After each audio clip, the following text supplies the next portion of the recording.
माता के। भाई पीछे से भी आवाज आगे तक सुनाई देनी चाहिए और ये आवाज आपकी दुनिया के सबसे लोकप्रिय नेता भारत के यशस्वी प्रधानमंत्री नरेंद्र मोदी जी को भी सुनाई देनी चाहिए और आप ये बीसी समाज की आवाज चंडीगढ़ में भी जानी चाहिए जोरदार जयकारे के साथ। भारत माता के, भारत माता के। आज हम सबका ये परम सौभाग्य है कि भारत के गृह एवं सहकारिता मंत्री जिन्होंने भारत की समस्याओं का एक चुटकी भर के अंदर समाधान करने का कार्य किया, चाहे वो धारा 370 है और चाहे भारतीय जनता पार्टी को विश्व की सबसे बड़ी पार्टी बनाने का श्रेय अगर किसी को जाता है, ऐसे यशस्वी नेता आदरणीय अमित शाह जी आज हम सबको उनका मार्गदर्शन मिलने वाला है। जोरदार ताड़ियों से आदरणीय अमित शाह जी का स्वागत करिए, जोरदार ताड़ियों से और जोरदार ताड़ियों से। आज ओबीसी समाज के जीवन को सरल करने के लिए आज हमारे बीच में पधारे हैं। आप सब की तरफ से, मैं हरियाणा के कोटि कोटि जन की तरफ से आज आदरणीय अमित शाह जी पिछले 18 दिनों में आज दूसरी बार हरियाणा की पवित्र भूमि के ऊपर पधारे हैं। मैं इनका आज इस बाबा जयराम दास की पवित्र भूमि यहां पधारने पर बहुत बहुत स्वागत और धन्यवाद करता हूं। मंच पर विराजमान हमारे प्रदेश के चुनावों के प्रभारी, भारत सरकार में शिक्षा मंत्री आदरणीय धर्मेंद्र प्रधान जी, हमारे भारतीय जनता पार्टी हरियाणा प्रदेश के प्रभारी सतीश पूनिया जी और हमारे सह प्रभारी सुरेंद्र नागर जी, आदरणीय राव इंद्रजीत सिंह जी, भारत सरकार में मंत्री आदरणीय कृष्ण पाल गुर्जर जी और सभी हमारे सांसदगण, सभी हमारे प्रदेश सरकार के मंत्रीगण, सभी हमारे विधायकगण और सभी आज ओबीसी समाज के आज जो आदरणीय अमित शाह जी हम सबको कई सौगातें यहां पर देने के लिए आए हैं। आप सबका मैं इस पवित्र भूमि पर पधारने पर बहुत बहुत स्वागत और धन्यवाद करता हूं।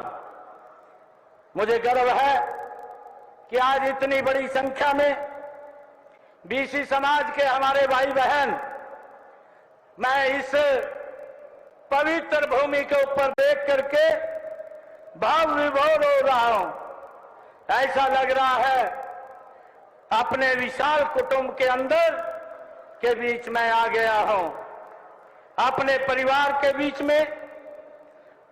इस समारोह में आप सबका इतनी बड़ी संख्या में भाग लेना इस बात का प्रतीक है कि बीसी समाज हमारी नीतियों और योजनाओं में आदरणीय अमित शाह जी आपके साथ पूर्ण विश्वास करता है। हम आपके इस विश्वास को और भी मजबूत करते रहेंगे, क्योंकि भारतीय जनता पार्टी एकमात्र ऐसी पार्टी है जो पिछड़ा वर्ग समुदाय का सबसे ज्यादा ध्यान रखती है और आपको हर स्तर पर सबसे ज्यादा प्रतिनिधित्व देती है। मुझे ये बड़ा गर्व होता है आप सबके बीच में कहते हुए कि हमारे हरियाणा के दो सांसदों को जो बीसी समाज से आते हैं भारत सरकार में केंद्रीय मंत्री बनाने का काम वो आपने किया है। हम आपका दिल से धन्यवाद करते हैं। इससे पहले परिवारवादी पार्टियों ने कभी भी पिछड़े दलित समुदाय को आगे बढ़ने नहीं दिया। उन्होंने कभी भी पिछड़े वर्ग को निर्णय लेने का अधिकार नहीं दिया। कभी भी आपका मान सम्मान नहीं बढ़ाया। उसकी मानसिकता पिछड़ा वर्ग SC/ST विरोधी रही है।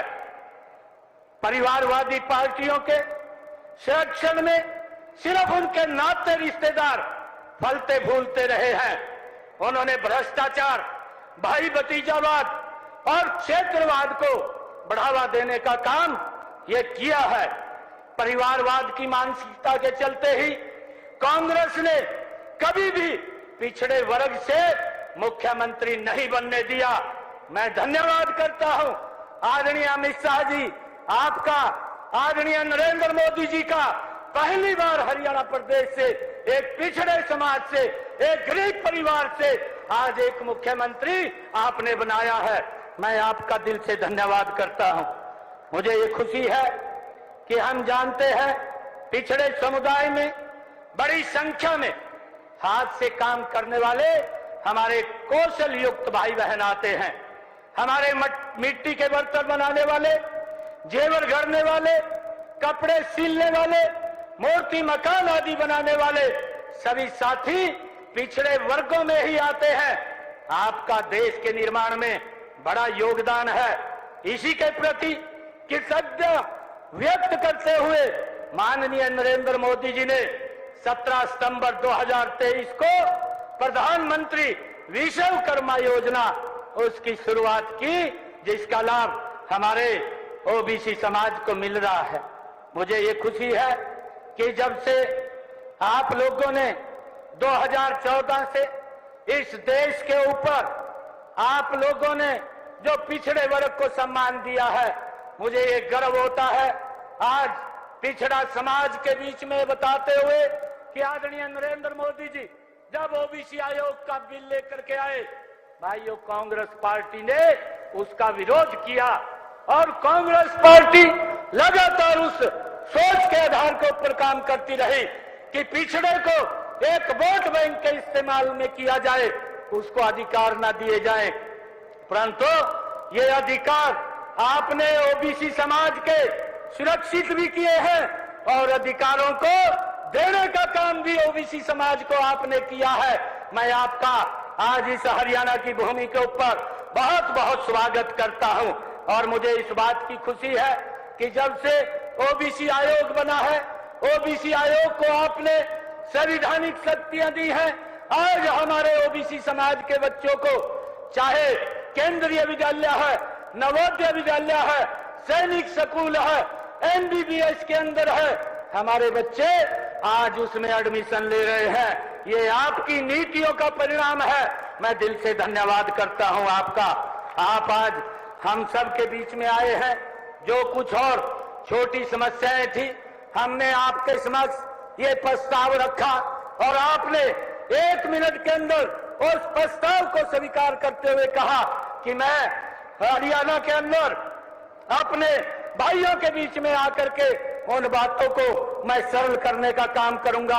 आज आप यहाँ पर पधारे हैं, हरियाणा की इस पवित्र भूमि पर पधारे हैं। मैं पुनः हरियाणा के तरफ से आपका यहाँ पर आगमन पर धन्यवाद करता हूँ और स्वागत करता हूँ और आप सबका भी ये इतनी भारी संख्या में ओबीसी समाज के हमारे भाई बहन आए हैं, आप सबका भी धन्यवाद करता हूँ और एक विश्वास के साथ कि जो आदरणीय अमित शाह जी आपकी सोच है, उस सोच को हम हरियाणा के जन जन तक पहुंचाने का निरंतर काम करते रहेंगे और लोगों के जीवन को सरल और सुगम बनाने का काम ये हमारी सरकार करती रहेगी। मैं आपका और आप सबका बहुत बहुत धन्यवाद और स्वागत करता हूं। इन्हीं शब्दों के साथ जय हिंद, जय भारत, जय भारत।